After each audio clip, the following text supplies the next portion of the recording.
အမေတငယ်ချင်းနဲ့အတူတူနေရတဲ့နောက်ပိုင်းသူမရဲ့ယောဂကစားတဲ့အလှပတွေကိုရင်ဆိုင်ရုံတင်မကပဲအချိန်မရွေးရုတ်တရက်ဆောင်မေးပွဲစစ်တလို့မေးခွန်းထုတ်တတ်တာတွေကိုပါအမြဲရှောင်ပုန်းနေခဲ့ရတယ်။သူမရဲ့ပတ်ဝန်းကျင်ကအိမ်အောင်ရှိပြီးသားလှပတဲ့အမျိုးသမီးတွေတောင်ကျွန်တော်ကိုမျက်စိပစ်ကြတယ်။ဒီလိုဖြစ်ရတဲ့အကြောင်းရင်းကတော့အမေကကျွန်တော်ကိုကောလိပ်မှာအမားယွင်းတစ်ခုခုလုပ်ပြီးသူမကိုစောစောစီးစီးအဖွားအဖြစ်မလုပ်စေချင်လို့ပါပဲ။ဒါကြောင့်လဲသူမရဲ့အရင်းနှီးဆုံးတငယ်ချင်းအန်တီရှင်းစီမှာကျွန်တော်ကိုထားခဲ့တာဖြစ်ပါတယ်။အန်တီရှင်းကချောလဲချောစိတ်လက်ကောင်းပြီးအရန်လဲအမျှော်အမြင်ရှိသူပါဒါပေမဲ့အားနည်းချက်တစ်ခုကတော့ကျွန်တော်ကိုအမြဲတမ်းကလေးတယောက်လိုပဲသဘောထားတာပါပဲဘာလို့ရှက်ရွံ့မနေတတ်ဘူးမနဲ့မိုးလင်းတာနဲ့အရင်ဆုံးယောဂလုပ်လေးရှိတယ်သူမရဲ့အသက်အရွယ်ကမငယ်တော့ပေမဲ့ခန္ဓာကိုယ်အချိုးအစားကတော့အခုထိအမိုက်စားဖြစ်နေတော့ပဲစရိုက်ကလည်းဂျာအေးမလေးတယောက်လိုနောက်ပြောင်တက်တယ်ဒါကလည်းချမ်းသာလာပြီးတဲ့နောက်အိမ်မှာပဲအိမ်ရှင်မအဖြစ်အမြဲနေခဲ့လို့ဖြစ်နိုင်ပါတယ်လွန်ခဲ့တဲ့နှစ်ပေါင်းများစွာကတည်းက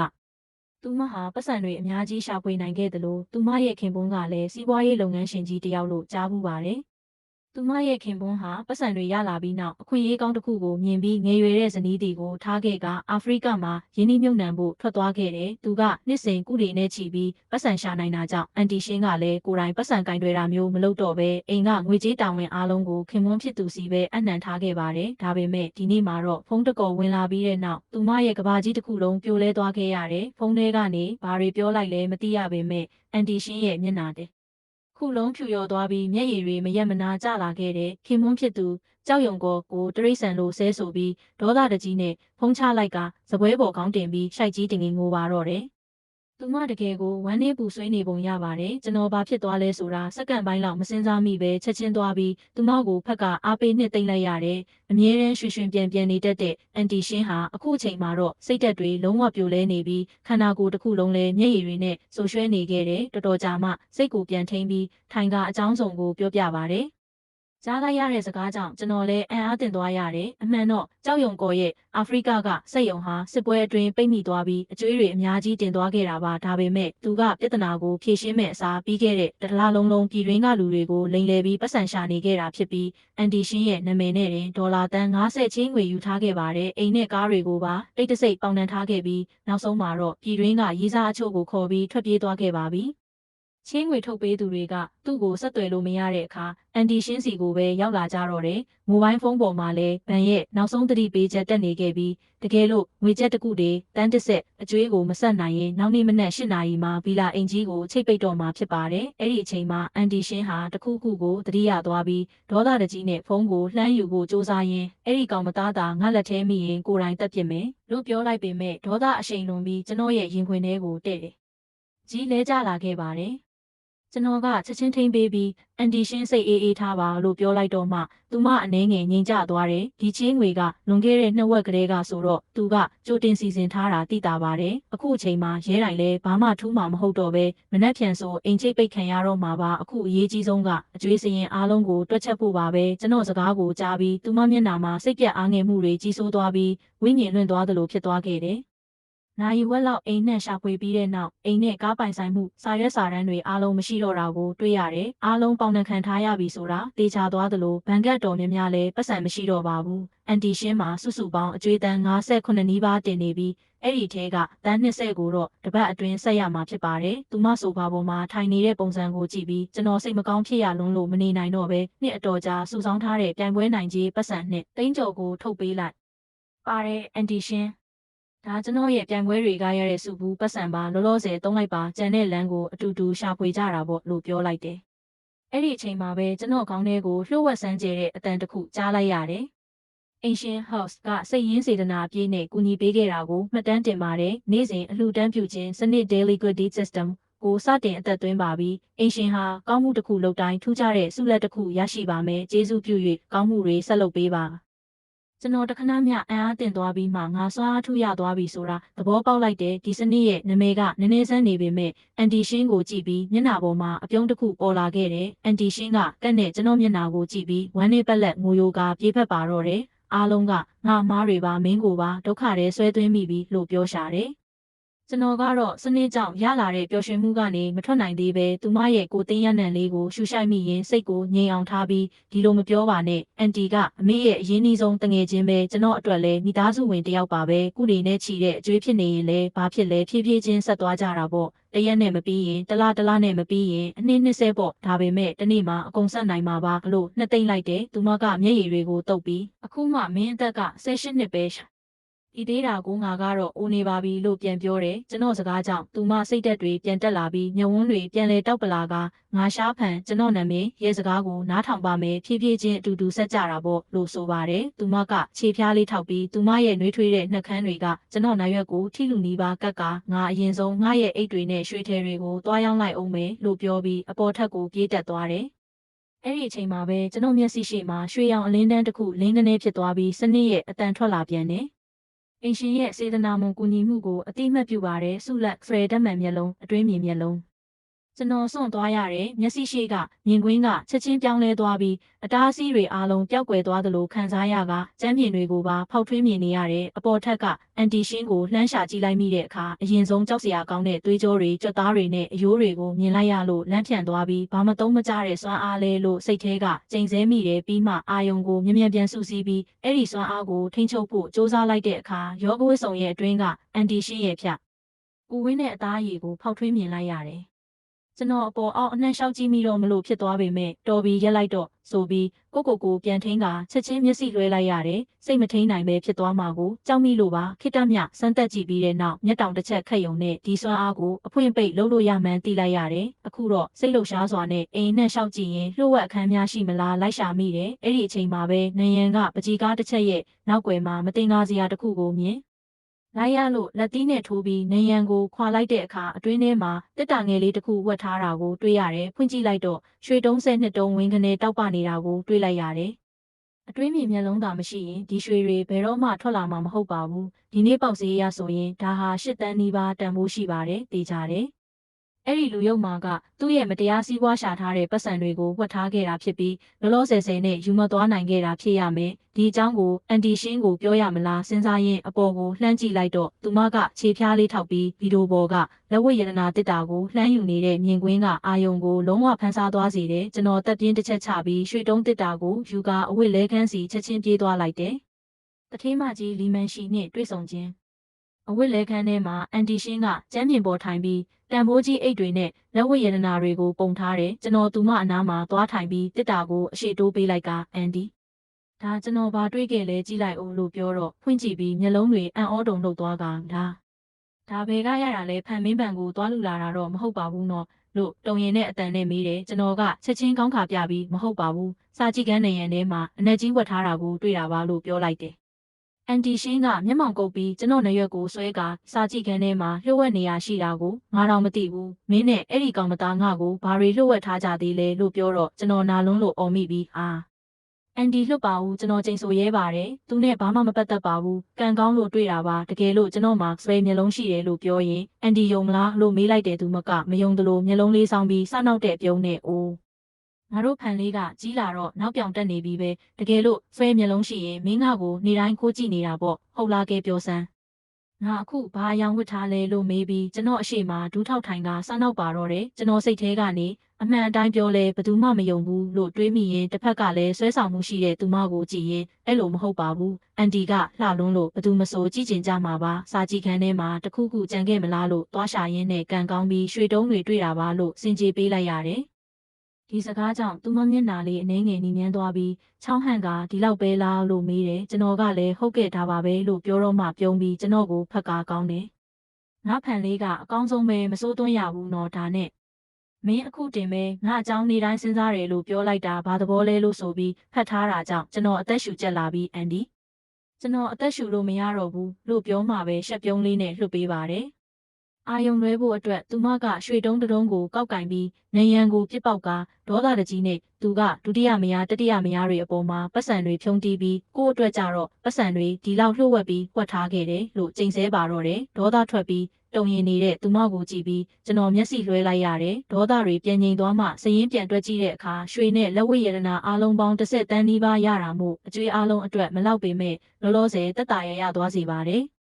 အလုပ်ပြီးသွားတော့အန်တီရှင်းကနဖူးကချွေးကိုတုပ်ပြီးဒီလောက်လှရှားရုံးကန်လိုက်ရတာတကူလုံးစိတ်ကပ်နေပြီးငါသွားရေချိုးလိုက်အောင်မယ်မင်းလဲကိုပါသာအပန်းဖြေနေဦးလို့ပြောကတောက်ဖက်နှက်စီးပြီးရေချိုးခန်းထဲဝင်သွားပါတယ်လမ်းလျှောက်ရင်းနဲ့လေဒီတစ်ဆက်တန်းကလည်းမလောက်သေးဘူးခိတနေရင်ချမ်းသာတဲ့တငယ်ချင်းတွေစီကအကူအညီတောင်းရမယ်တကယ်လို့ဘာမှမထူးရင်ဖန်ရဲ့ရုပ်ရည်ချောမောမှုကိုပဲအတုံးချရတော့မယ်သူကဒီလောက်ချောတာပဲငါတငယ်ချင်းတွေကဒီလိုကောင်လေးတွေကိုသဘောကျကြတယ်သူ့အမေကကြီးစားမထားဖို့ပဲတားတာလေးအပေါ်ယံတရုပ်ဆောင်ရုံဆိုရင်တော့စီကန်းဖောက်ဖြတ်တာမဟုတ်တော့ပါဘူးဒီနီလန်းကိုတုံးကြည့်လို့ရတယ်တခါကို30သိန်းလောက်ရရင်မစိုးဘူးမလားလို့တိုးတိုးလေးရေရွတ်နေတာကိုကျွန်တော်အကုန်ကြားနေရတယ်သူမကကျွန်တော်ကိုတမင်ကြားအောင်ပြောနေတယ်လို့ပါပဲလမ်းလျှောက်ရင်းမျက်စိတစ်ချက်ပြပြလိုက်စနောက်လိုက်နဲ့ကို့ဘာသာသဘောကျနေခဲ့တဲ့ရေချိုးခန်းထဲကရေကြတန်တွေကြားနေရပြီးသူမတချင်းကြီးနေတဲ့အတန်ကိုနားထောင်ရတာလဲစိတ်ချမ်းသာစရာတစ်မျိုးပါပဲအဲ့ဒီအချိန်မှာပဲစနစ်ရဲ့အတန်ခေါင်းထဲမှာထပ်ပေါ်လာပြန်တယ်အိမ်ရှင်ရဲ့ရွှေတုံးတွေပြန်လဲအနှံတဲ့စေတနာကိုမှတ်တမ်းတင်ပါတယ်ဆုလက်ခန္ဓာကိုယ်ကြန့်ခိုင်မှုစွမ်းရည်တိုးမြင့်ခြင်းစနစ်ရဲ့အတန်ဆုံးသွားတာနဲ့ခန္ဓာကိုယ်ကအရင်ကထက်ပိုမိုတန်မာလာပြီးကြက်သားတွေပြန်လဲဖွဲ့စည်းကပိုမိုထွားချိုင်းကျစ်လစ်လာတာကိုတိတိတတ်တာခံစားလိုက်ရတယ်အဝိလဲခန်းကမှန်ထဲမှာကိုပြန်ကြည့်တဲ့အခါဂရီးနဲ့ဖျားတစ်ပါးလိုဗလာတောင်းတောင်းနဲ့စမတ်ကြနေတာကိုတွေ့ရတယ်အဲ့ဒီအချိန်မှာအန်တီရှင်းကရေချိုးပြီးလို့အဝတ်စားယူဖို့မေ့သွားပုံရပြီးအပြင်ကိုတရွေ့လှမ်းကြည့်ရာကနေကျွန်တော်ကိုတွေ့သွားတယ်ကျွန်တော်ကမှန်ရှိမှာ post အမျိုးမျိုးပေးနေတာကြောင့်ကြောပြင်ကစက်သားအဖို့အထစ်တွေနဲ့ဆွဲဆောင်မှုရှိတဲ့ဗလာတွေကထင်းနေခဲ့တယ်အန်တီရှင်းဟာမှန်ထဲကနေကျွန်တော်ကိုကြည့်ပြီးမျက်လုံးတွေဝိုင်းဆက်ကပါဇက်အဟောင်းသားနဲ့ငေးမောသွားပြီးပပြင်းတွေနရွက်တွေရဲကနေဖြစ်သွားပါတော့တယ်သူမကတုံရင်တဲ့အတန်နဲ့အိုးဟန်မင်းဒါဘာလုပ်နေတာလဲလို့မေးလို့ကျွန်တော်လှည့်ကြည့်လိုက်တော့ရှက်ရှက်ကန်းနဲ့ရေချိုးကန်းတကားကိုဝုန်းကနေပြန်ပိတ်သွားခဲ့တယ်။တကားတစ်ဖက်မှာသူမရင်ခုန်တန်တွေမြန်နေပြီးငါတို့ဖန်လေးကတကယ်ကြီးလာပြီးပဲလို့တွေးနေမှသိကြပါတယ်။နာယီဝက်ပဲကြာမဲ့ရေချိုးချိန်ကိုသူမတနာရီခွဲလောက်အထိဆွဲဆန့်ပြီးမှရေချိုးဝတ်စုံလေးဝတ်ကအပြင်ကိုထွက်လာခဲ့တယ်ပြီးမှလှပတဲ့ဝတ်စုံတစ်ခုကိုလဲဝတ်ပြီးအောက်ထပ်ကိုဆင်းလာခဲ့တယ်။ကျွန်တော်ဆိုဖာပေါ်မှာထိုင်ပြီးဖုံးပွနေရင်အန်တီရှင်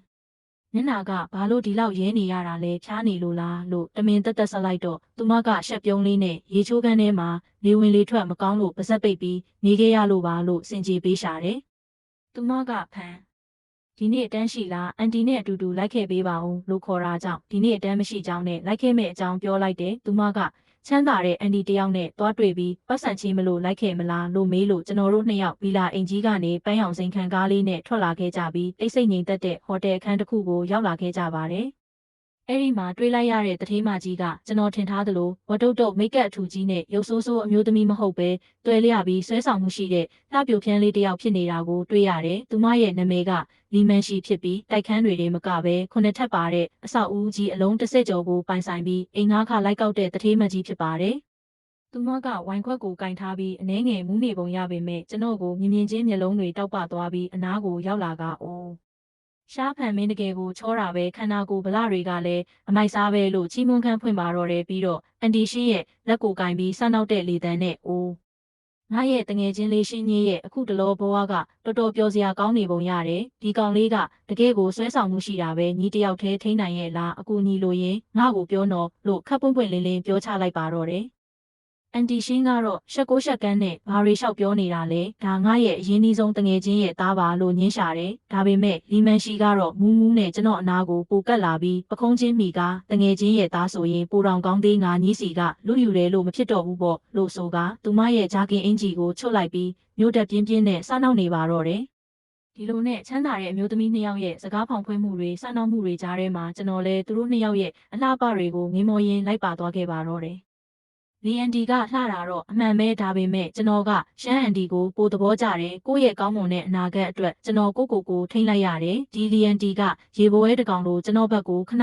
တိုးကပ်လာနေတာအဲ့ဒီအချိန်မှာရှမ်းကနောက်ဆုံးတော့စိတ်တူတူနဲ့ပြောလိုက်တယ်မင်းခြေထောက်တွေကိုအောက်ချစမ်းဒီကောင်လေးသတိမိလဲသွားဦးမယ်ညှော်နှမ်းထွက်နေတာဘသူကပြောလဲညှော်နှမ်းထွက်နေတယ်လို့ကျမကိုတေချာဂယုစိုက်တာနော်ကြည်စမ်းဘလောက်ဖြူဝင်းပြီးနူးညံ့နေလဲဆိုတာဒီခြေထောက်တွေကိုလူဘလောက်တောင်ယူသွနေကြလဲမသိဘူးလီမန်ရှိကအကျယ်ကြီးရေမောလိုက်ပြီးသူမရဲ့စတော့ကင်ရှီကိုတဝက်လောက်ချုပ်လိုက်တဲ့အတွက်သူမရဲ့ဖြူဝင်းချုံမွေးတဲ့ခြေရံတွေပေါ်လာခဲ့တယ်။ကျမကတော့ပြောရဲတယ်ဒီခြေရံတွေကိုကြည့်ပြီးဘသူမဆိုထမင်းသုံးဘက်ကန်လောက်ကုန်အောင်စားနိုင်တယ်။ကျွန်တော်ရဲ့ရှမ်းအန်ဒီကတော့သူတို့ကိုကြည့်ပြီးလုံးဝစိတ်ပြက်လက်ပြက်ဖြစ်နေပြီးကျွန်တော်နားလည်နိုင် ပါတယ်အခုအချိန်မှာသူမအနေနဲ့ကျွန်တော်ကိုဒီနေရာကိုခေါ်လာမိတာမှားသွားပြီလို့ထင်နေလောက်ပြီးတိုးတကောင်ကိုချင်းသေးတွေကြားထဲပစ်ထားခဲ့တယ်လို့မျိုးပေါ့ဒီချမ်းသာတဲ့အန်ဒီတွေရဲ့ကဘာကတကယ်ကိုအနေရများတာပဲဒါတောင်မှမရဘူးမြန်ခြေတော့အောက်ချဒါနဲ့ရှမ်းဤရှမ်းကမတက်တာတဲ့အစုံလီမန်ရှိကိုတေးသေးချာချာထိုင်ခိုင်းပြီးသူမရဲ့အပေါ်ကိုလန်တက်နေတဲ့စကတ်ကိုအောက်ကိုဆွဲချပေးလိုက်တယ်ပြီးတော့မောမောနဲ့ဘေးမှာဝင်ထိုင်ရင်တိုးတိုးလေးညှိတွားလိုက်တယ်သူမကတော့အရက်တောက်ပြီးရင်ယူပြန်ပြီးချောချောလှလှကောင်လေးအန်တီအတွက်တောက်စရာတစ်ခွက်လောက်ထည့်ပေးပါဦးကျွန်တော်လည်းချက်ချင်းပလင်းကိုလှမ်းယူပြီးသူမရဲ့ဖန်ခွက်ထဲဖြည့်ပေးလိုက်တယ်သူမကဖန်ခွက်ကိုယူပြီးတငုံတောက်လိုက်တယ်ပြီးတော့သူမရဲ့နှုတ်ခမ်းကိုခပ်ဖွားဖွားလေးကိုက်ပြီးကျွန်တော်ကိုမျက်စိတစ်ဖက်မိတ်ပြတယ်ချောချောလှလှကောင်လေးရဲ့လက်နဲ့ထည့်ပေးတဲ့တောက်စရာကပိုလို့တောင်ကောင်းသေးတယ်အောင်မလေးကျွန်တော်စိတ်ထဲကနေတွေးနေမိတယ်တကယ်ပဲအသက်ရွယ်ရပြီးလှပတဲ့အမျိုးသမီးတွေရဲ့အရှိန်အဝါကတက်တက်စီပဲသူမတို့ရဲ့အပြအုံတိုင်းနဲ့အမူအရာတိုင်းကတကယ်ဆွဲဆောင်မှုရှိတယ်လီမန်ရှိကစပွဲပေါ်ကိုမိချလိုက်ပြီးခေါင်းကိုစောင်းလိုက်တယ်ကြည့်ရတာသူမအနှဲငယ်မူးနေပြီထင်တယ်အခုဆိုရင်စကားတွေတောင်ဘလုံးပထွေးဖြစ်နေပြီပြောပါဦးငါရဲ့ချစ်လှစွာသောရှမ်းဒီနေ့နေကင်းကြီးဘာကိစ္စရှိလို့ငါစီရုတ်တရက်ရောက်လာတာလဲပတ်စံချေးခြင်းလို့လားလီမန်ရှိရဲ့မျက်လုံးတွေချက်ချင်းကျဲသွားတယ်ငါရဲ့ချစ်လှစွာသောရှမ်းမှာလဲပတ်စံပြက်လက်တာမျိုးရှိနိုင်သေးတာပဲလားရတယ်ဘလောက်လိုချင်လဲ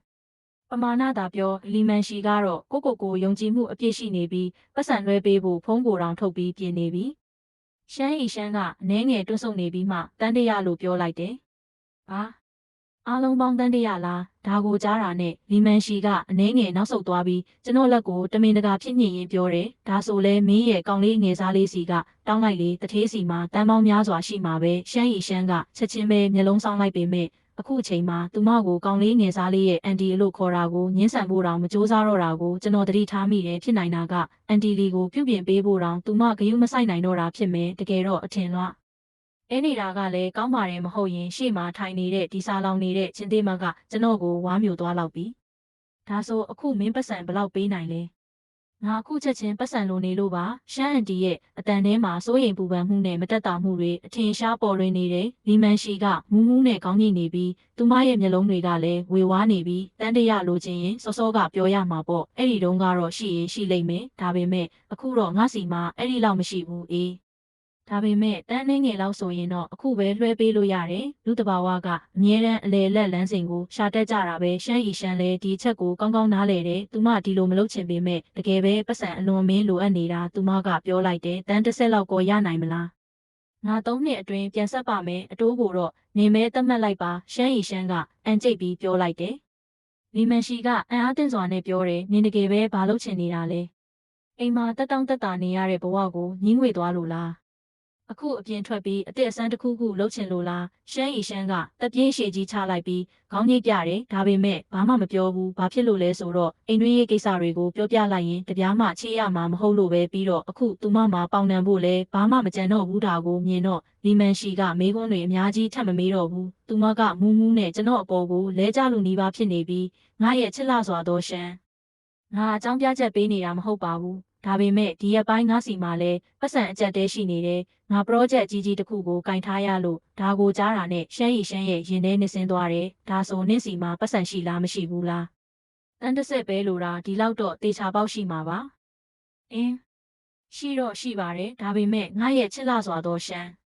နင့်ရဲ့ဒီအေးဆေးတဲ့ကောင်လေးကိုငါစီ2ရက်လောက်ငှားပေးပါလားငါသူ့ကိုတကယ်သဘောကျလို့သူ့ရဲ့ရင်ခွင်ထဲမှာအိပ်ရတာဖေဖေရဲ့ရင်ခွင်ထဲမှာအိပ်ရတယ်လို့ပဲတကယ်လုံခြုံမှုရှိတယ်လို့ခံစားရတယ်ငါတခါမှဒီလိုခံစားချက်မျိုးမရဘူးဒါကိုကြားတော့ကျွန်တော်ရင်ခွင်ထဲမှာရောက်နေတဲ့သူမဟာတကူလုံးပြောခွေသွားတာကိုကျွန်တော်ခံစားလိုက်ရတယ်ရှေ့မှာထိုင်နေတဲ့ရှမ်းဤရှမ်းရဲ့မျက်နှာကတော့ချက်ချင်းအေးဆက်သွားတယ်နင်ဒီလိုစကားတွေပြောနေအောင်မယ်ဆိုရင်မှန်ရှိငါတို့ရဲ့တငယ်ချင်းဖြစ်ကလည်းဒီမာတင်ပြီးငါပတ်စံလိုတာမှန်ပေမဲ့အကျွေးဆက်ဖို့အတွက်ငါရဲ့လူငယ်လေးကိုရောင်းစားရမယ့်အထီတော့မဟုတ်ဘူး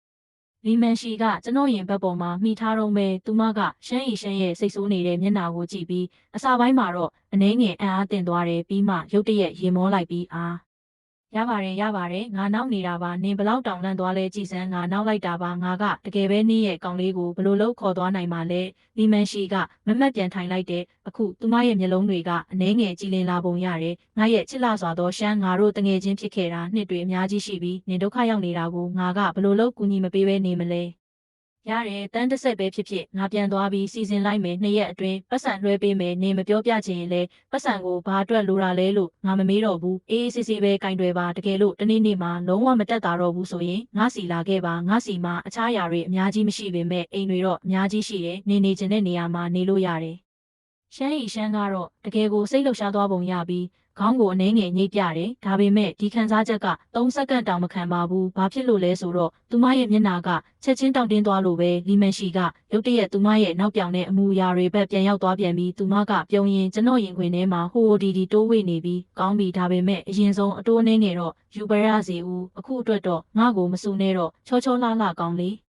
အန်တီကမင်းအတွက်လှရဲ့လားအန်တီခြေရံတွေကတွဲရဲ့လားအချိုဓာတ်ကိုကြည့်ချင်လားမင်းရဲ့ခန္ဓာကိုယ်ကတကယ်ကိုကောင်းတာပဲကျွန်တော်လည်းမတက်နိုင်တော့ပဲလက်နှစ်ဖက်စလုံးကိုဖြန့်ပြပြီးရှမ်းရီရှမ်းဘက်ကိုလှမ်းကြည့်လိုက်တယ်ကျွန်တော်ဘာမှမလုပ်ဘူးကျွန်တော်ကတော့လုံးဝပိတ်မိနေတာအားလုံးကသူမဘက်ကလုံနေတာလို့ပြောနေတယ်လို့မျိုးပေါ့ရှမ်းရီရှမ်းကကျွန်တော်ကိုလှမ်းကြည့်တယ်သူမရဲ့မျက်လုံးထဲမှာအနှဲငယ်ရှက်ရွံ့မှုနဲ့အပြစ်မကင်းတဲ့ခံစားချက်တွေရှိနေတယ်ဆိုလိုတာကသူမအားနာနေတာပေါ့ကျွန်တော်သူမရဲ့ဆိုလိုရင်းကိုနားလည်လိုက်တယ်လို့ထင်ပါတယ်ဖြစ်နိုင်တာကသူမစဉ်းစားနေတာဖန်အန်တီကိုခွင့်လွှတ်ပေးပါနောက်မှဒါကိုပြန်ပြီးအစားထိုးပေးပါမယ်အခုတော့အနှဲငယ်တီးခံပေးပါလို့ထင်တယ်နောက်ဆုံးတော့လီမန်ရှိကဒီလောက်အထိအကူအညီကြီးပေးခဲ့တာမို့သူမလည်းဘာမှအများကြီးမပြောနိုင်တော့တာဖြစ်မယ်ဒါပေမဲ့ရှမ်းအန်တီကမျက်နှာလွှဲပြီးထိုင်နေတာကိုကျွန်တော်မြင်လိုက်ရတယ်သူမရဲ့နှုတ်ခမ်းတွေကအနှဲငယ်ဆူနေပြီးစိတ်ထဲမှာတော့အနှဲငယ်တဝင်းတိုးမှုနဲ့မတင်မကျဖြစ်မှုကိုခံစားနေရပုံပဲနည်းနည်းပဲကပ်ပါဦးနေကတကယ်ကိုနောက်တာပဲမဟုတ်ဘူးဒီလောက်နဲ့မလုံလောက်သေးဘူးဒီချောချောလှလှကောင်လေးရဲ့ကိုတင်းတန်းကတကယ်မွေးတာပဲလီမန်ရှိကကလေးငယ်တယောက်လိုပျော်ရွှင်စွာနဲ့ကျွန်တော်ကိုဖတ်ထားတော့ပဲကျွန်တော်လည်းမတက်တာပဲပြုံးနေမိတယ်အတန်ကြာတော့ตายရတဲ့ဟောက်တန်လေးထွက်လာခဲ့တယ်သူမကကျွန်တော်ပခုံးပေါ်ခေါင်းတင်ပြီးအိပ်ပျော်သွားခဲ့ပြီးသူမရဲ့နှုတ်ခမ်းထက်မှာအခုထိအပြုံးဖြော်လေးရှိနေတော့ပဲရုတ်တရက်သူမအိမ်မက်ထဲကနေဘာတွေလဲညှိတွားလိုက်တယ်ဖေသမီးဖေကိုအယမ်းလွမ်းတယ်ကျွန်တော်သူမကိုအောက်ချဖို့စူးစမ်းပေမဲ့သူမကကျွန်တော်လေဘင်းကိုဖတ်ထားလိုက်တယ်တကူလုံးကိုအာလာဝက်ဝင်ခေါ်ကလူမျိုးကျွန်တော်ကိုလာဖတ်ထားပြီးကျွန်တော်အပေါ်မှာတွဲလောင်းခုနေတော့တယ်သူမရဲ့ဖြူဝင်းနူးညံ့တဲ့ခြေရံတွေကကျွန်တော်ခါကိုတင်းတင်းကြပ်ကြပ်ဖတ်တွဲထားတယ်မရှိဘူးဖေသမီးကိုထားမသွားပါနဲ့ဒါကိုမြင်တော့ကျွန်တော်ခေါင်းတွေပါထုံသွားခဲ့တယ်ရှမ်းအန်ဒီဒါကတကယ်ကိုထူးဆန်းနေပြီးတော့ဒီခန်းစားချက်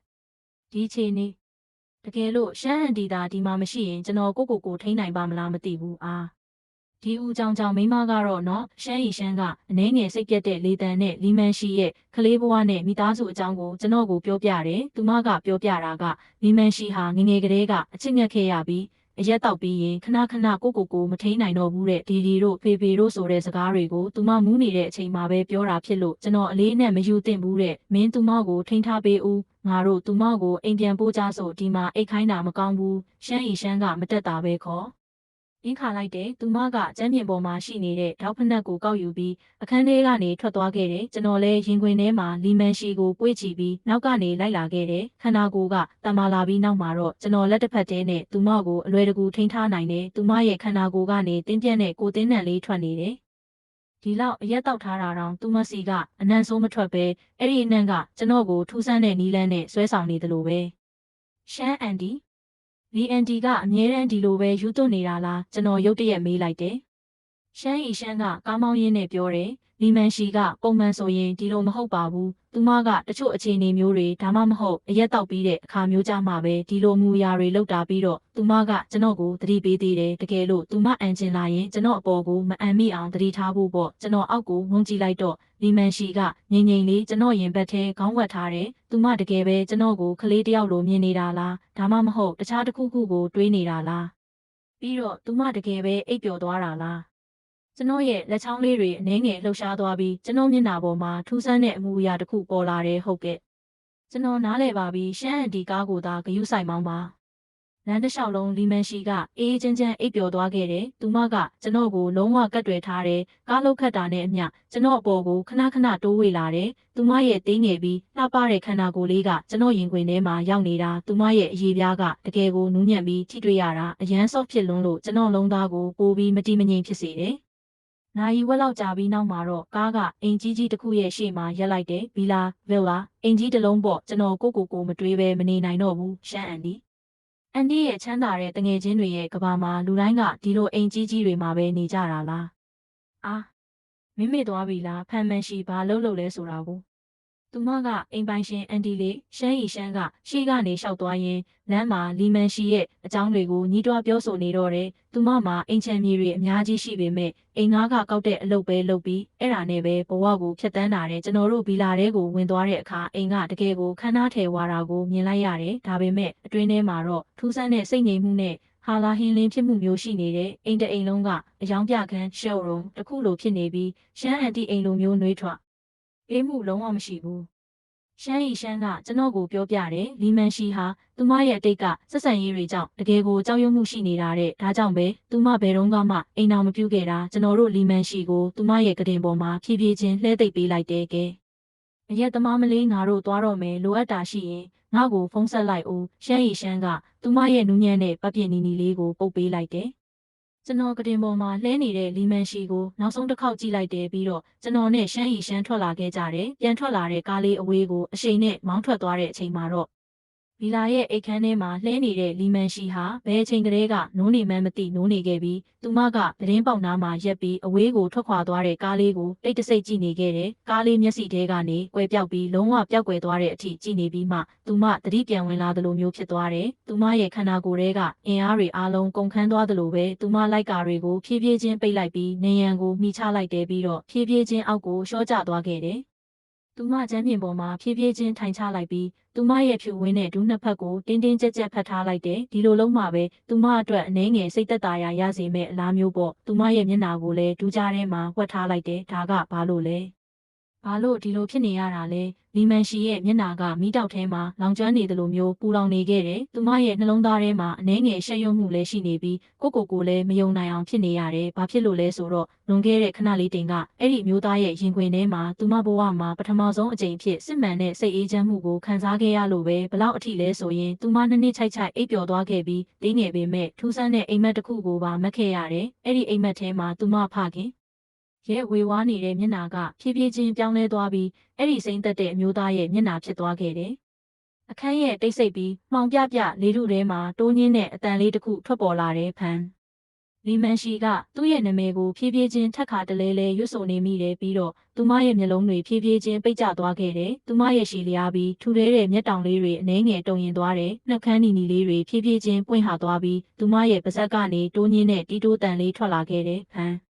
ဘလောက်တောင်လှတဲ့နာမည်လဲဖန်မင်းတီကိုဘလို့ဖြစ်လို့ရောက်လာတာလဲရုတ်တရက်တက်ကြွပြီးချိုးသားတဲ့အတန်တစ်ခုထွက်ပေါ်လာတယ်ကျွန်တော်နောက်လှည့်ကြည့်လိုက်တော့မရည်ရွယ်ပဲအောက်ကိုအကြည့်ရောက်သွားမိတယ်ဝါဘလောက်တောင်ရှည်လျားပြီးလှပတဲ့ခြေတံတွေလဲအမကြီးကျွန်တော်ကိုနင်းချေသွားပါတော့ကျွန်တော်ရဲ့အကြည့်ကရှေ့မှာရက်နေတဲ့ခြေတံရှိနဲ့ကောင်မလေးစီမှာရက်တန့်သွားတယ်အာဒါကအောင်မဒန်ဘဲမဒန်ပဲကျွန်တော်ပြုံးရင်းနဲ့ပြောလိုက်တယ်မတွေ့ရတာကြာပြီနော်ဘလို့တောင်တိုက်ဆိုင်တာလဲကျွန်တော်ရှေ့မှာရက်နေတဲ့ဒီလှပတဲ့ကောင်မလေးကတခြားသူမဟုတ်ပါဘူးကျွန်တော်ကောလိပ်ကအားကစားဆရာမစုကြည်ဝမ်ဆူရှယ်ဝမ်ပဲကျွန်တော်တို့သူမကိုပေါင်မဒန်လို့ခေါ်ကြတယ်ပေါင်မဒန်ဒါကိုကြားတာနဲ့စုကြည်ဝမ်ကအစာပိုင်းမှာအနှဲငယ်လန့်သွားပြီးမှကိုပြန်ကြည့်ပြီးချက်ချင်းမျက်လုံးဝိုင်းသားဖြစ်သွားတယ်သူမကစိတ်ဆိုးပြီးခြေဆောင်ရင်းပြောတယ်ဟမ်မင်းနောက်ပြန်ပြီးသူမရဲ့သေးငယ်ပြီးချစ်စရာကောင်းတဲ့နှာခေါင်းလေးကအနှဲငယ်ရှုံသွားတယ်မျက်နှာပေါ်မှာအပြုံးရှိနေပေမဲ့သူမရဲ့နူးညံ့တဲ့လက်တွေကကျွန်တော်ပခုံးတွေစီတန်းတန်းမမတ်ရောက်လာပြီးတင်းတင်းကြပ်ကြပ်စိတ်ဆွဲလိုက်တော့တယ်သူမဒီလိုလုပ်တာကကျွန်တော်ကိုနောက်ပြောင်တာနဲအောင်လို့ပါသူမကကျွန်တော်နာလို့អော်လိုက်မယ်လို့ထင်ထားတာဒါပေမဲ့ကျွန်တော်ခါကိုထိမိတာနဲ့သူမကိုယ်တိုင်အံ့အားသင့်သွားတယ်ဒီကောင်လေးရဲ့ခန္ဓာကိုယ်ကတကယ်ကိုကောင်းလာတာပဲအရင်ကဒီလိုမဟုတ်ပါဘူးအရင်ကသူ့ခါမှာအစီနှဲငယ်ရှိတတ်တာဒါပေမဲ့အခုတော့သူ့ခါကအစီတွေအားလုံးပျောက်ကွယ်သွားသလိုပဲပေါင်ရဲ့လှပတဲ့မျက်လုံးတွေကဝိုင်းဆက်သွားပြီးသူမကဆူဆူဆန်းဆန်းကလေးမလေးတယောက်လိုကျွန်တော်ကိုအထက်ကနေအောက်အထိတေးသေးချာချာကြည့်နေတော့တယ်အဲ့ဒီခါကျမှပဲသူမအနေနဲ့ရက်နှဲငယ်အတွင်းမှာတင်ကျွန်တော်စီမှာဘလောက်တောင်ကြီးမားတဲ့ပြောင်းလဲမှုတွေဖြစ်သွားလဲဆိုတာကိုသတိထားမိတော့တယ်ကျွန်တော်ရဲ့ပင်ကိုယ်စရိုက် personality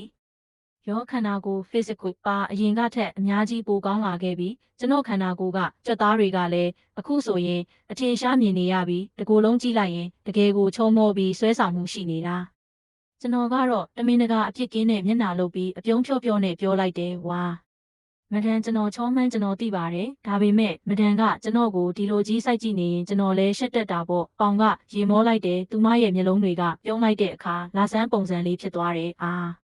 ဝါခန္ဓာကိုယ်ကတကယ်ကောင်းလာတာပဲပြောစမ်းပါဦးဘာဆေးတွေတောက်ထားလဲဆိုတာ ဘလို့ဖြစ်လို့ဒီလောက်တောင်ထူးခြားတဲ့အာနိသင်ရှိရတာလဲသူမကတကယ်အရက်ရှည်တာကျွန်တော်ထက်ခေါင်းတစ်ဝက်လောက်ပဲပုတ်တာပြီးတော့သူမရဲ့ကိုယ်လုံးကိုယ်ပေါက်တိတ်ကြွအကြောင်းပြောရရင်လေလုံးဝပြည့်စုံ perfect နေတာပဲအထူးခြားဆုံးကတော့သူမရဲ့စိတ်နေသဘောထားပဲသူမကပွင့်ပွင့်လင်းလင်းစကားပြောတတ်တဲ့ဖြောင့်မတ်တဲ့ကောင်မလေးတစ်ယောက်သူမရဲ့လွတ်လပ်ပေါ်ပါတဲ့ပုံစံကိုလူတိုင်းသဘောကျကြပြီးသူမကအခုတင်ပဲအားကစားသမားဘဝကနေအနားယူထားတာဖြစ်လို့ကျွန်တော်တို့ကြားမှာအသက်ကအများကြီးမကွာခြားလာဘူးထို့အပြင်သူမကကျွန်တော်ရဲ့အားကစားဆရာမလည်းဖြစ်ခဲ့ဘူးတာကြောင့်ကျွန်တော်တို့ရဲ့တငယ်ချင်းအဖြစ်ကတကယ်ကိုကောင်းမွန်ခဲ့တာကျွန်တော်တို့ခဏခဏအချင်းချင်းနောက်ပြောင်လေးရှိတယ်။အဲ့ဒီအချိန်မှာကျွန်တော်တို့နှစ်ယောက်အတူတူရက်နေတာကိုကြည့်ရင်တကယ်ကိုလိုက်ဖက်တဲ့စုံတွဲတွဲလိုပဲကျွန်တော်ရင်အုပ်ကိုဖြန့်လိုက်ပြီးဘာပြောလိုက်တယ်မတန်း။စေးမဟုတ်ပါဘူးအားလုံးကတဘာဝအတိုင်း natural ပဲမယုံရင်ကင်ကြည့်လိုက်လေ။အိုး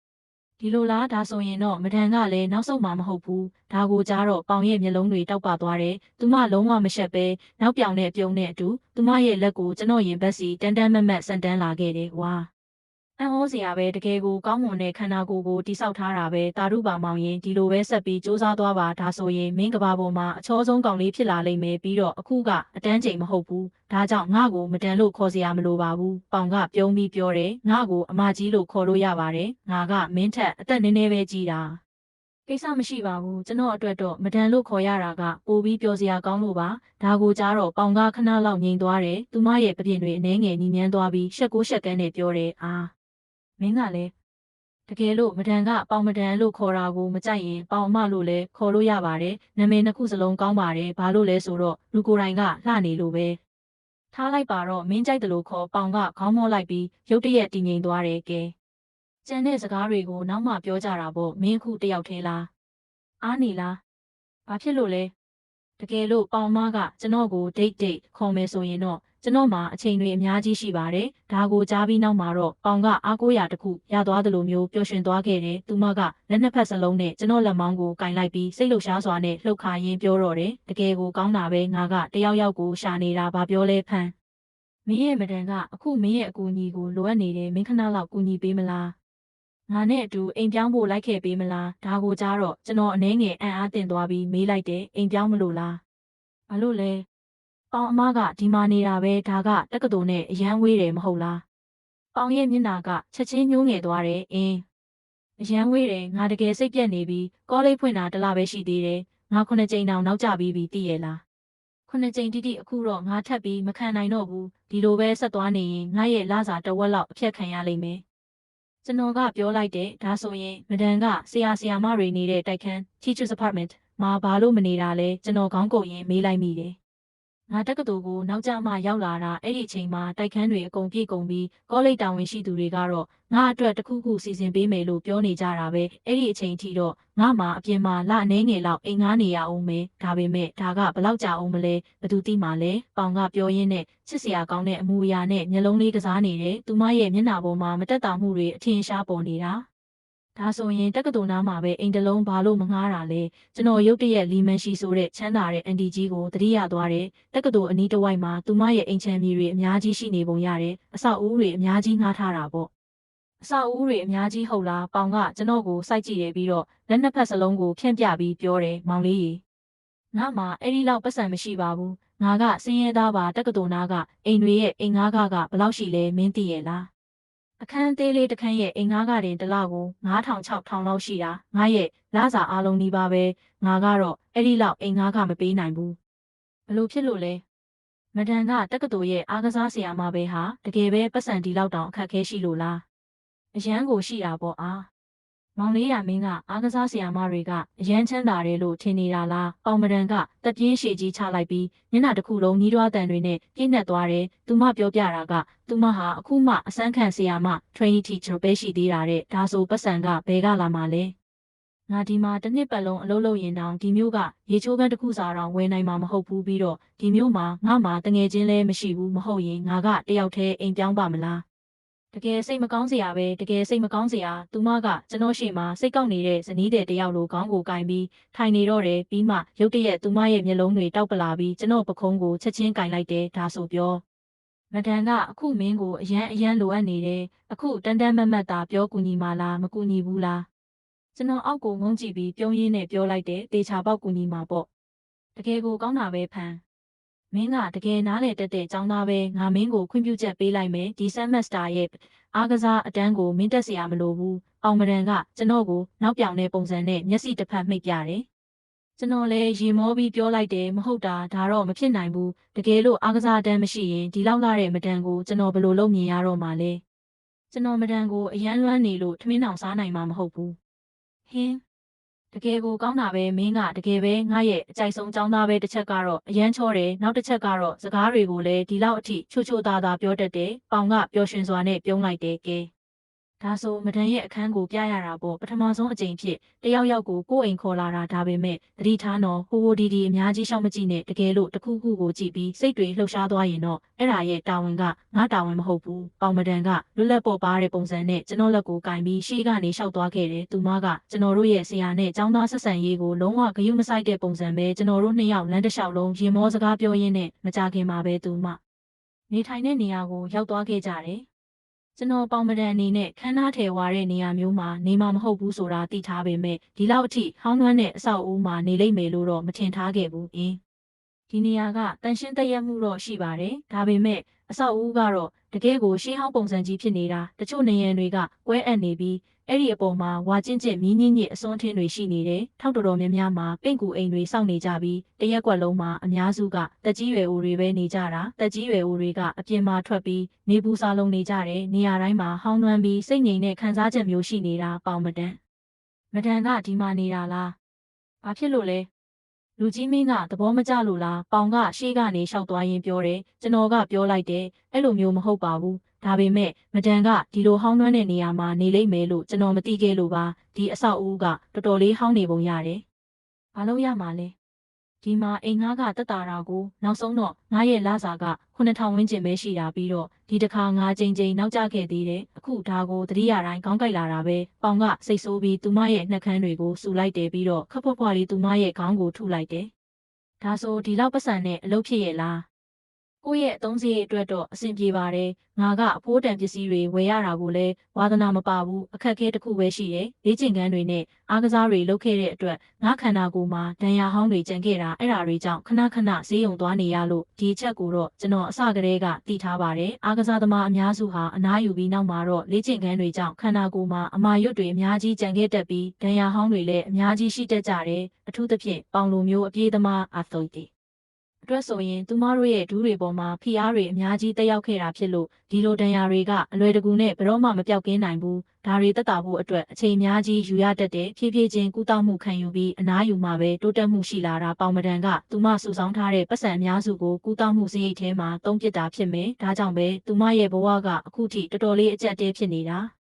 ာကျွန်တော်သူမကိုပြောလိုက်တယ်သူမရဲ့ပင်ကိုယ်စရိုက် personality ကတော့ချမ်းသာတဲ့ကောင်မလေးတစ်ယောက်ရဲ့ပုံစံမျိုးဖြစ်နေတာပဲလို့နောက်ဆုံးတော့သူမကနိုင်ငံတကာအဆင့်အားကစားသမားဟောင်းလည်းဖြစ်ခဲ့ဘူးပြီးတက္ကသိုလ်ဆရာမလည်းဖြစ်နေတာပဲကားတစ်စီးရှိတာကတော့သူမရဲ့အခြေခံအမှတ်အသားဖြစ်တင်တာပေါ့အားမောင်လေးရမင်းဇလန်းတွေအများကြီးကြည်ဘူးနေတာလားဘဲကချမ်းသာတဲ့ကောင်မလေးဘဲကကားလဲပေါင်ကမတက်တာပဲနဘူးကိုကင်လိုက်တယ်တကယ်လို့သာအဲ့လိုဖြစ်ခဲ့ရင်တခြားလူတွေကိုတောင်းပန်ရလိမ့်မယ်ငါပဲနောက်ကျန်ခဲ့လို့အခုတော့ငါမဖျားမနာအောင်ပဲဆူတောင်းနေရတာမဟုတ်ရင်တော့တကယ်ပဲအခြေအနေဆိုးသွားလိမ့်မယ်ကဲဟဲမြ мян အပေါ်တက်ကြဆိုငါထက်မြောက်အထိတက်ရမှာပေါင်မရန်ကကျွန်တော်လက်ကိုကင်ပြီးလှေကားဘက်ကိုဆွဲခေါ်သွားခဲ့တယ်ကျွန်တော်တို့အတွင်းထဲကိုဝင်လိုက်တာနဲ့အေးဆက်တဲ့လင်းချင်းတစ်ခုတိုက်ခတ်လာတဲ့အပြင်မှာတော့နေပူပြင်းနေပေမဲ့အတွင်းထဲမှာတော့ထူးဆန်းတဲ့အေးတက်နဲ့စိုးထိုင်းစာရှိနေတာအဲ့ဒီအချိန်မှာကျွန်တော်ရဲ့အကြီးကပိုးကောင်လေးတစ်ကောင်စီရောက်သွားတယ်အဲ့ဒါကပိုးဟတ်တစ်ကောင်ပဲပေါင်မတန်ဒီမှာပိုးဟတ်ရှိတယ်ကျွန်တော်စေတနာနဲ့ပြောလိုက်တာပေါင်မတန်ရဲ့မျက်နှာပေါ်မှာတော့ဘာပြောင်းလဲမှုမှမရှိဘူးသူမကသူမရဲ့ရှည်လျားတဲ့ခြေထောက်ကိုမြှောက်လိုက်ပြီးအဲ့ဒီအပေါ်ကိုတန်းတန်းမတ်မတ်နင်းချလိုက်တော့တယ်တနာစရာပိုးဟတ်လေးဟာထွက်ပြေးဖို့တောင်အချိန်မရပဲအဲ့ဒီမှာတင်ပွဲချင်းပြီးတည်သွားခဲ့ပြီးကျွန်တော်ကတော့သူမကိုကြည့်ပြီးငေးကြံခဲ့တော့တယ်ပေါင်ရဲ့မျက်လုံးတွေကအပြုံးဖြော့ဖြော့လေးနဲ့ကွေးညွတ်သွားတယ်ပြီးမှသူမကပြုံးရင်းပြောတယ်ပိုးဟတ်ရှိတော့ဘာဖြစ်လဲဘာမှမဖြစ်ဘူးမတန်ရဲ့လှပတဲ့ခြေထောက်အောက်မှာတည်ရတာဆိုတော့သူ့အတွက်လည်းပြောစရာကောင်းမှာပါကျွန်တော်ရဲ့ဒီအတန်ကိုကြားပြီးနောက်မှာတော့မဒန်ကကျွန်တော်ကိုထူးဆန်းတဲ့အကြည့်တွေနဲ့ကြည်လာတော့တယ်ဒါကဘလို့ထူးဆန်းတဲ့အကြိုက်လဲမင်းကဒါကိုလူကြီးလူကောင်း gentleman တိုင်းရဲ့အကြိုက်လို့ခေါ်ပါတယ်ပေါင်ကကျွန်တော်စကားကိုကြားပြီးရေမောတာကိုမထိန်နိုင်တော့ဘူးသူမကတူတူလေးပြောတယ်အာမင်းကတော့ယူနေတာပဲ မဒန်နားမလဲပါဘူးဒါပေမဲ့မဒန်ကတကယ်တတိရှိတာပဲတာမန်ကောင်မလေးတွေဆိုရင်ပိုးဟန်မြင်တာနဲ့အော်ဟစ်ကြတော့တာပေါင်ကဂုံယူစွာနဲ့ခေါင်းမော့လိုက်တယ်ဒါကဘာဆန်းလို့လဲငါကအဲ့ဒီလိုနုနုနယ်နယ်ကောင်မလေးတွေလိုမဟုတ်ဘူးပိုးဟက်ကဘာစာမှုလို့လဲငါကတော့ပိုးမွားတွေကိုတောင်ဖမ်းနိုင်တယ်ရုတ်တရက်သူမရဲ့မျက်လုံးထဲမှာနောက်ပြောင်ခြင်းနဲ့အရေးအယောင်တွေတောက်ပလာတဲ့မျက်နှာပေါ်မှာခလေးဆန်တဲ့အပြုံးလေးပေါ်လာပြီးသူမကလူဆိုးမလေးရဲ့ပုံစံနဲ့ပြောလိုက်တယ်အော်ဟန်ကြည့်ရတာမင်းအနေငယ်စိတ်ပြတ်သွားပုံပဲမင်းကငါကြောက်ပြီးခုန်တက်လာပြီးမင်းရဲ့ရင်ခွင်ထဲတန်းတန်းမမတ်ရောက်လာမယ်လို့မျှော်လင့်ထားတာလားသူမရဲ့နှုတ်ခမ်းထက်မှာအပြုံးပေါ်လာပြီးသူမကရေရင်ပြောတယ်တကယ်လို့မင်းလိုရှိရင်မဒန်ကမင်းရဲ့ဒီဆန္ဒကိုလည်းဖြည့်ဆည်းပေးနိုင်ပါတယ်လား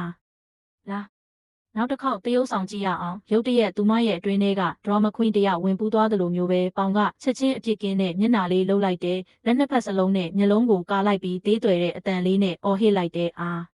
ပိုးဟက်ကြီးဖန်ငါအရန်ကြောက်နေပြီးမြန်လာပြီးမဒန်ကိုကယ်ပါဦးမဒန်ရဲ့တရုပ်ဆောင်ချက်ကနည်းနည်းအတူကြီးဖြစ်နေသလိုပဲဒါကတော့ကြက်သီးထစရာကြီးတကယ်ကိုရုပ်မာတာပဲမင်းကဘသူ့ကိုအတူကြီးလို့ပြောတာလဲမင်းမှာ romance ဆိုတာလုံးဝမရှိဘူးကဲမြန်အပေါ်တက်ကြဆိုဒီလောက်ပဲပြောပြီးသူမလှေကားပေါ်တက်သွားခဲ့တယ်သူမရဲ့ရှောင်းလန်းမှုထဲမှာတက်ကြွမှုနဲ့ရက်ပေါ်တော်လီမှုတွေပြည့်နေနေတာကျွန်တော်သူမကိုဒီလောက်အထိအနီးကပ်မြင်ဖူးတာဒါပထမဆုံးအကြိမ်ပဲအဲ့ဒီထောင်းကနေကြည့်လိုက်ရင်တကယ်ကိုတခဏအတွင်းမှာတင်ကျွန်တော်အံ့အားသင့်သွားရတယ်အတိအမှတ်ပြုရမှာကတော့အချိန်တော်ကြာအားကစားလုပ်ခဲ့တဲ့လူတွေမှာတီးတန့်ဆွဲဆောင်မှုattraction တခုရှိနေတာပဲအဲ့ဒါကရှမ်းအန်ဒီလိုမျိုးနုနုနယ်နယ်နဲ့စိတ်ငြိမ်တဲ့အလှတရားမျိုးမဟုတ်ဘူးအရှက်ကြောက်ကြီးတဲ့ကောင်မလေးတယောက်ရဲ့နူးညံ့တဲ့အလှတရားမျိုးလည်းမဟုတ်ပဲအဲ့ဒီအထဲမှာတော့ရိုင်းဆိုင်ပြီးကိုယုံကြည်မှုရှိတဲ့ဆွဲဆောင်မှုမျိုးရှိနေတာပွင့်လင်းပြီးတကယ့်ကိုဆက်စီကြဆက်စီတဲ့တန်မာတဲ့အလှတရားမျိုးပေါ့သူမရဲ့ကိုလုံးကိုပေါက်ကအံ့ဩစရာပဲပြီးတော့ဒီလောက်လောက်ပတဲ့မျက်နှာရှိရဲ့သားနဲ့သူမဒီလိုအကျက်တဲကြားထဲမှာဘဝကိုဖျက်ဆီးနေရတာကကျွန်တော်အတွက်တော့တကယ်ကိုအံ့ဩစရာပဲတကယ်လို့သာသူမဗီဒီယိုတွေစလုပ်မယ်ဒါမှမဟုတ် glamorous content တွေအနည်းငယ်လောက်တင်မယ်ဆိုရင်အလွယ်တကူပဲ follow လာပေါင်းများစွာရနိုင်တာပဲဒါပေမဲ့ဒီအချက်ကပဲသူမရဲ့ကောင်းမွန်တဲ့စိတ်နေသဘောထားကိုထူးခြားစေတာပေါ့မဒန်ရဲ့ဒီလျှောက်လန်းမှုကနှလုံးခုန်တန်တွေကိုမြန်စေတာပဲကျွန်တော်သူမနဲ့တကယ်ကိုနီးကပ်နေပြီလို့ခံစားနေရပြီးသူမရဲ့ခန္ဓာကိုယ်ကထွက်နေတဲ့ကိုသေးနဲ့ဖြော့လေးကိုလည်းခံစားနေရတယ်ပေါင်ကကျွန်တော်ကိုနောက်လှည့်ကြည့်တယ်အထက်ကနေအောက်အထိစိုက်ကြည့်ရင်ပေါ့သူမရဲ့အပြင်တွေလည်းအနှဲငယ်နီးမြန်းနေခဲ့ပြီးဒါပေမဲ့နောက်တစ်စက္ကန့်မှာတော့သူမနောက်ပြောင်တဲ့အမူအရာဘက်ပြန်ရောက်သွားပြန်ပြီးအပြုံးနဲ့အတူပြောတယ်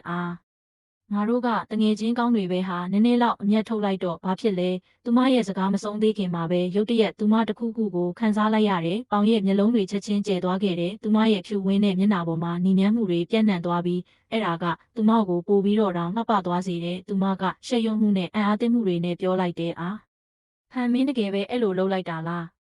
ကျွန်တော်ပခုံးတွန်းပြပြီးအပြစ်ကင်းတဲ့မျက်နှာလေးနဲ့ပြောလိုက်တယ်တေချာပေါက်ပေါ့ကျွန်တော်ကလိန်မာတဲ့ចောင်းသားပဲဟာမတန်ပါပြောနာခံတာပေါ့ချီမင်းကတကယ်ထူးဆန်းတာပဲထင်ထားတဲ့အတိုင်းပဲဖြစ်သွားခဲ့ပြီးပေါင်ကကျွန်တော်ကိုထပ်ပြီးစိုက်ကြည့်နေပြန်တယ်ငါမင်းကိုပြောပြနေတာကမင်းဟာငါရဲ့ចောင်းသားဖြစ်နေလို့ပဲတကယ်လို့အခြားကောင်လေးတယောက်သားဒီလိုယုံညံ့တဲ့အမူအရာမျိုးလုပ်ခဲ့ရင်ငါသူ့ကိုတန်တန်မတ်မတ်ကန်ထုတ်ပစ်လိုက်မှကျွန်တော်နှာခေါင်းကိုတို့ပြီးရေတာကိုအောင့်ထားလိုက်ရတယ်တကယ်ပဲထူးဆန်းနေတယ်လို့ပဲတယောက်ကကျွန်တော်အတွက်ဒီလိုစကားလုံးမျိုးတွေကိုပထမဆုံးအကြိမ်သုံးဆွဲခဲ့တာမင်းရဲ့မဒန်ရဲ့ရေးစားဖြစ်ချင်လို့လားဒါကိုပြောရင်ပေါင်ကသူမရဲ့မျက်ခုံးတွေကိုတွန်းလိုက်ပြီးလက်ညှိုးနဲ့သူမရဲ့မေးစေးကိုတို့ရင်ကျွန်တော်ကိုတေးသေးချာချာစိုက်ကြည့်နေတော့တယ်မျက်နာကလည်းကောင်းတယ်ခန္ဓာကိုယ်လည်းမိုက်တယ်ပြီးတော့မင်းရဲ့စိတ်နေသဘောထားကိုလည်းငါသဘောကျတယ်မင်းကငါရဲ့ type အကြိုက်နဲ့လုံးဝတူတယ်တကယ်လို့မင်းငါကိုလိုက်ဖို့စူးစမ်းမယ်ဆိုရင်တော့ငါစဉ်းစားမိလိမ့်မယ်သူမကတမင်တကာစကားကိုအရှိကြီးဆွဲပြောလိုက်ပြီးမျက်နာပေါ်မှာတော့လျှို့ဝအစမ်းပြတဲ့အပြုံးတစ်ခုပေါ်လာခဲ့တယ်။သူမရဲ့မျက်လုံးလေးတွေအနှဲငယ်ကွေးသွားပြီးအဲ့ဒီအထဲမှာတော့နောက်ပြောင်မှုနဲ့မျောလင်းချက်နှစ်ခုစလုံးရှိနေတာဒါဆိုပြောပါဦးဘာပြောမလဲ။စူးစမ်းကြည့်မလားတကယ်တော့မဒန်ရဲ့စံနှုန်း standard တွေကအရန်မြင့်တာနော်ဒါပေမဲ့ကိစ္စကမင်းအကြောင်းဆိုရင်တော့ငါ့ကိုလိုက်ရတာအဲ့လောက်မခက်ခဲတော့ပါဘူး။ကျွန်တော်ရဲ့အကြီးကအနှဲငယ်ပြောင်းလဲသွားပေမဲ့ကျွန်တော်ပခုံးတွန်းပြလိုက်တဲ့တမင်တကာအကွာဝေးတစ်ခုထားရှိနေတယ်လို့မျိုးပေါ့ကျွန်တော်အတွက်တော့ပြဿနာမရှိပါဘူးဒါပေမဲ့မဒန်ဆရာနဲ့ကျောင်းသားကြားကဆက်ဆံရေးဆိုတော့ဖြစ်နိုင်တာကနည်းနည်းထူးဆန်းနေတယ်လို့ခံစားရလိမ့်မယ်။ဝါမဒန်ကျွန်တော်မဒန်ကိုကြွေးမွေးဆောင်ရှောက်ပါမယ်။ တော်ပြီတော်တော်လွန်သွားပြီမင်းကတကယ်ကိုနှောက်ယှက်တာပဲပေါင်မရန်ကမဟုတ်ကနဦးစိတ်ဆိုးတဲ့ပုံစံနဲ့လက်ကိုရမ်းပြလိုက်တယ်ဒါပေမဲ့သူမရဲ့မျက်နှာပေါ်မှာတော့အနှဲငယ်နီးမြန်းမှုတွေရှိနေတော့ပဲဘသူကပြောလဲငါမှမင်းရဲ့အားကိုးမှုကိုလိုအပ်နေတယ်လို့ဒီလောက်အထိလဲထူးခြားမနေပါနဲ့ဦးကျွန်တော်လဲသူမကိုစနောက်ရတာကိုသဘောကျနေတာဘာဖြစ်လို့လဲဆိုတော့ကျွန်တော်သိထားသလောက်တော့ပေါင်ဟာဒီနေ့အထိဘသူ့ကိုမှဒိတ်မလုပ်ဘူးသေးလို့ပဲသူမစီမှာဆွဲဆောင်မှုမရှိလို့မဟုတ်ပါဘူးဒါပေမဲ့ကိစ္စကသူမကိုသဘောကျတဲ့သူတွေရဲ့တန်းစီနေတဲ့ line ကအရန်ရှည်လွန်းလို့ပဲဒါပေမဲ့သူမရဲ့စံနှုန်းတွေကအရန်မြင့်တာသူမဘသူ့ကိုမှသဘောမကျတာဒါကြောင့်ပဲသူမအခုထိစိန်ကုန်လူပြိုကြီးအပြိုကြီးဖြစ်နေတာပြီးတော့ဖြစ်နိုင်တာကကျွန်တော်ဟာသူမနဲ့ဒီလောက်အထိ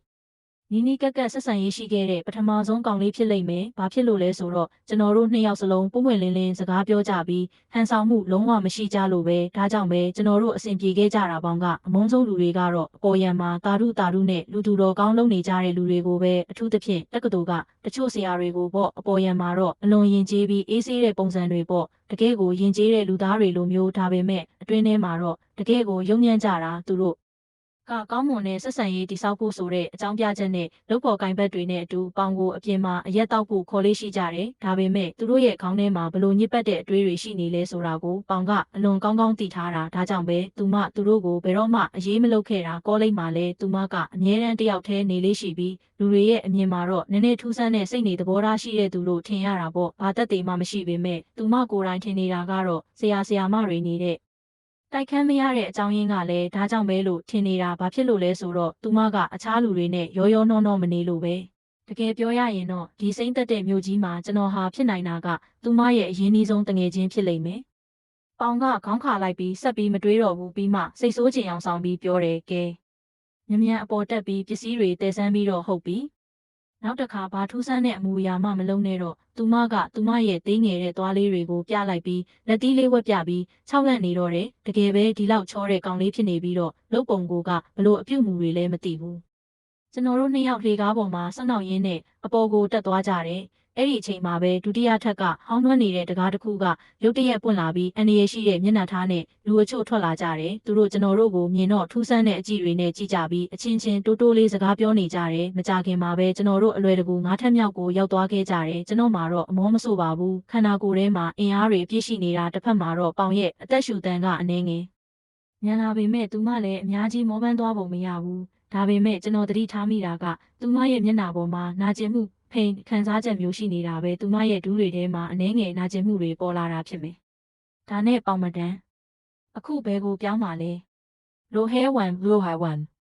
ဒီနာမည်ကိုကြားတော့ကျွန်တော်အနှဲငယ်အံ့အားသင့်သွားတယ်။အဲ့ဒီကအင်္ဂါကလည်းတော်တော်လေးဈေးကြီးတယ်မဟုတ်လားပြီးတော့အဲ့ဒါကတက္ကသိုလ်နဲ့အခုထိတော်တော်လေးဝေးသေးတယ်လေဒါဆိုအဲ့ဒီကိုပြောင်းရတဲ့အကျိုးကျေးဇူးကဘာလဲလိုဟဲဝန်ကနေတက္ကသိုလ်ကိုရှိတဲ့အကွာဝေးကဒီနေရာကအကွာဝေးနီးပါးပဲပြီးတော့အဲ့ဒီဒေတာကလည်းကျေးလက်နဲ့မြို့ပြကြားကနေရာမျိုးပဲနေရာကအရန်ဆိုးရလွန်းလို့တော့မဟုတ်ပါဘူးဒါပေမဲ့ပတ်ဝန်းကျင်ကတော့ဒီထက်အနည်းငယ်ပိုကောင်းတာပေါ့နေထိုင်ရတဲ့အခြေအနေကတော့အတူတူပါပဲဒါကြောင့်ဒီလောက်ပစ္စည်းတွေအများကြီးတည်ပြီးပြောင်းရတာကထူးခြားတဲ့အကျိုးကျေးဇူးတော့မရှိလာဘူးပေါင်မရန်ကတော့ကိုထုတ်ပြီးဟောင်းနှွမ်းနေတဲ့တောခလောက်ကိုဖွင့်ရင်ကျွန်တော်ရဲ့မေးခွန်းကိုဖြေဖို့ပြင်လိုက်တယ်။သူမရဲ့မျက်နှာပေါ်မှာရုတ်တရက်ယွန်ရှာဆက်ဆုပ်တဲ့အမူအရာမျိုးပေါ်လာခဲ့တယ်။အဲ့ဒါကစားနောက်တဲ့စိတ်ဆိုးဟန်ဆောင်မှုမဟုတ်ပဲတကယ်ကိုဒေါသထွက်ပြီးယွန်ရှာနေတာမနေ့ကမိုးရွာနေတယ်မဟုတ်လား။ငါမိုးခိုနေရင်းနဲ့နည်းနည်းနောက်ကျမှပြန်လာခဲ့တာအဲ့ဒီအချိန်မှာလူတစ်ယောက်ကတိတ်တဆိတ်ငါးနောက်ကိုလိုက်လာပြီးငါ့ကိုမယုံမသေးလုပ်ဖို့စူးစမ်းခဲ့တယ်။သူကငါဘာတူလဲဆိုတာတော့မသိဘူး။ငါလက်တစ်ချက်ကန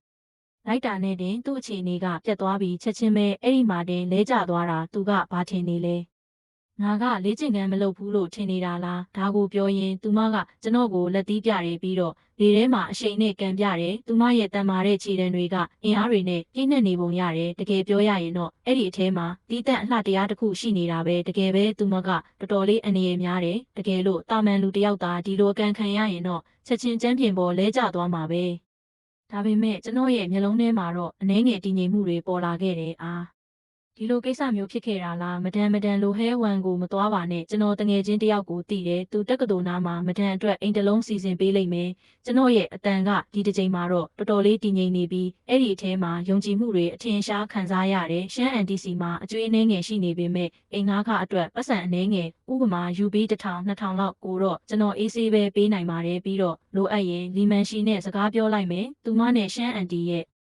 ဆက်ဆံရေးကဒီလောက်အထိကောင်းမွန်တာဖြစ်လို့အိမ်ကောင်းကောင်းတစ်လုံးရရှိအောင်လုပ်ပေးဖို့ကသူမအတွက်တော့ဘာမှမခက်ခဲပါဘူးဖုန်းတကောခေါ်ပဲလိုအပ်တာပါ